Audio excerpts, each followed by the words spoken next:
Hi everybody, this is Brittany with Happy Thoughts Agility, and I'm just going to talk through a real quick handling thing that I've been seeing a lot with some of my students, and so I wanted to talk through how I handle this jump right over here. And with one dog, I'm going to be coming in and wrapping it and then taking that jump. And with the other dog, I'm going to be having them slice and go around that direction. So what I'm seeing a lot with some of my students is people wanting their dog to come in and wrap, but they're finding their dog actually comes around and slice, jumps it, and goes around that direction. So I wanted to clear up some handling things and why that is happening. So I am running Evie, who is a 10.5-ish inch mini American Shepherd. And this is only my second time running her. It's my first time running her at a trial. So I was still kind of feeling out her commitment point. So I probably hold support a little bit longer than I would have with a dog that I'm hyper familiar with commitment points. But right here, I am setting the line to this jump right here. I'm fully off of support. My right arm, which is my support arm, to the jump, and I am pointing my chest, and I'm kind of looking in the direction that she wants to go, but I'm not looking at her. So then we come forward, and I am starting to rotate into her. So I see that she is committing and moving with intention to come to this jump. And so I'm starting that rotation to let her know that she won't be carrying on in that direction. So this is the part. This is what makes the difference of if they take that slice or if they do the wrap. Okay? So I'm coming through, and you can see my hips and my feet are already rotating into her, but my chest is looking and my face is looking down to where her takeoff point is. So it's setting up the future line with my bottom half while still supporting the current line with my top half.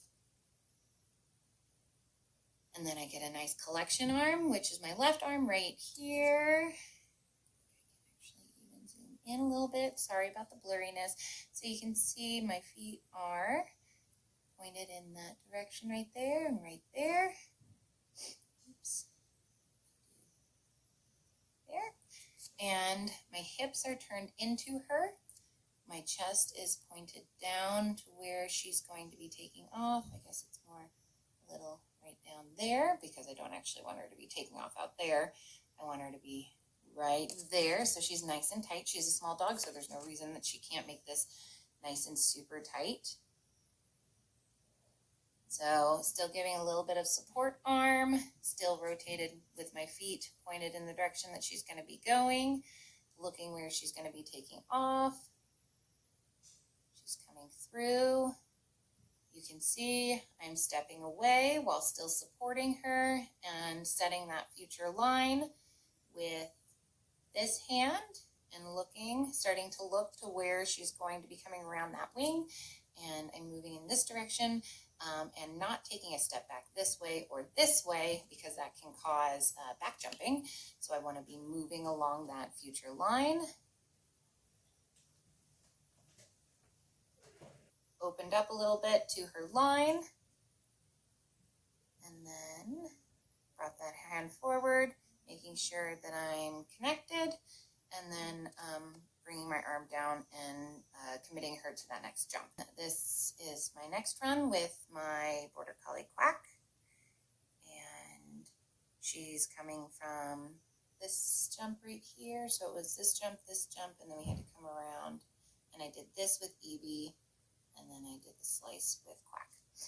I am moving in towards this jump. I know this dog's commitment point a lot better. She is my own dog. So I didn't have to really over support or feel a little unsure what her commitment point is because I know her really well. So you can see my feet. Well, I don't know if you can really see my feet all that well, but because the wing is right there, but my feet are very strongly pointed this way. I have a significant right hand support arm there. The left hand is not going to be any part of this because I don't want her collecting at all. If I bring up my right hand, I should be asking her to collect back kind of towards me. And I'm looking towards her future line. So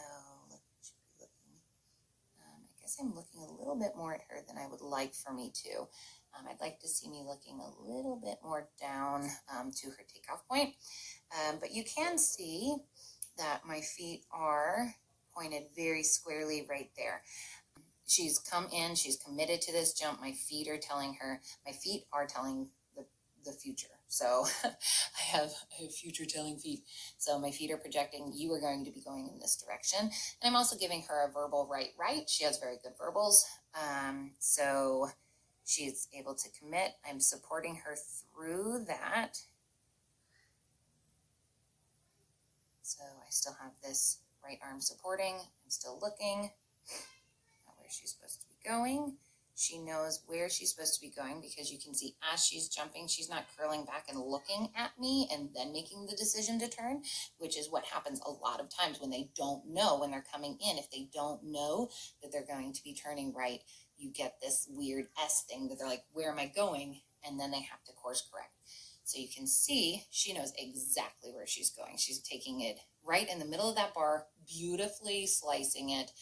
And then you can see she lands really nicely right here. And then she's nice and tight around her wing, coming around, ready to set up the line to this jump. And so I actually want to come back just a touch and point out I'm going from this support arm, sending her around to the right wrap of that wing. But she's committed, she's doing her job. So the next time she connects with me, I need to be resetting the line with my other hand. So this right hand has already faded away when she's landing because she's going to be coming around that wing and looking for that reconnection. And so that right arm needs to go away so that my left arm can reset this line that she's going to be taking towards that other jump, which is what this arm is doing. And then I'm also looking at her future projected line.